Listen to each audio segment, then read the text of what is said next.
This is per some news that Elliot Friedman broke earlier in the day. Now multiple sources are reporting it. Dylan Larkin has requested a trade out of Detroit. He is their captain, and he has got 5 years left on his current contract. He makes $8.7 million per season against the cap. He's got the full no-move clause for 2 more years, and then it becomes modified. So this is really interesting to me. I mean, we know, Corey, that we've heard from Larkin about his disappointment from not having success in Detroit. We've heard about last year wanted the Red Wings, 2 years ago, wanted them to do more at the deadline. They didn't. This year, they did make a few moves at the deadline. It didn't seem to matter. They found a way to fall out again. Now, they're in a tough division with, we have Buffalo getting better. Ottawa's in there. You still have Tampa. I mean, Boston is still tough. That's a hard division, that Atlantic division. I think, personally, the move that he is probably the most frustrated that didn't happen was Quinn Hughes, because the Red Wings were in the mix for Quinn Hughes. It's my understanding that they didn't want to part with some of their younger, high-end prospects. Vancouver was willing to do that. They end up, Minnesota, they were able to get Hughes.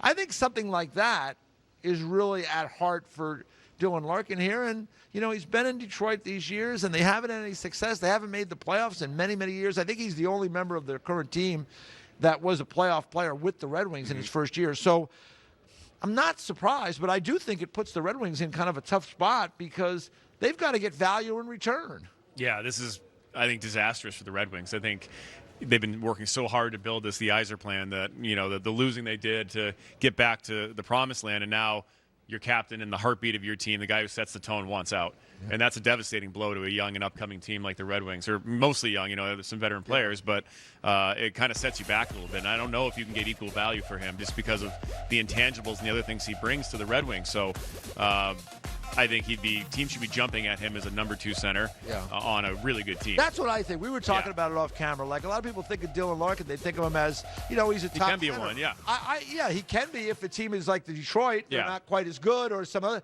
But I think in a perfect situation, oh my God, I liken him a lot to William Karlsson. Yeah. Like, if he was sitting there in that spot behind Jack Eichel, I mean, he'd be unbelievable. It'd be a great role for him.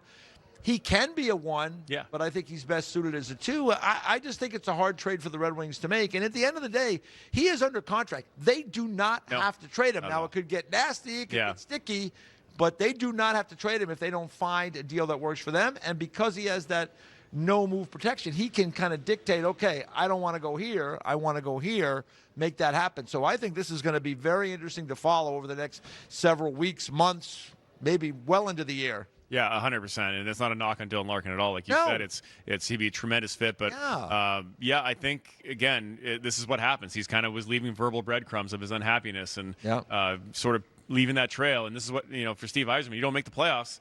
I think. Again, the best thing that's happened to this country is the U.S. won the gold medal. Yeah. I think some of the worst thing that could happen to these teams is now all these guys who won they want to win. Quinn Hughes wants to win. Dylan Larkin, they want to win more. And maybe they want to play. Maybe they want to play together. Each other. So I don't know what was discussed over there, but I think you'll be seeing some of this stuff come out where these guys who play in the U.S. Olympic team they want to win again because they got a taste of it, and they're not going to be satisfied with the status quo anymore wherever they are.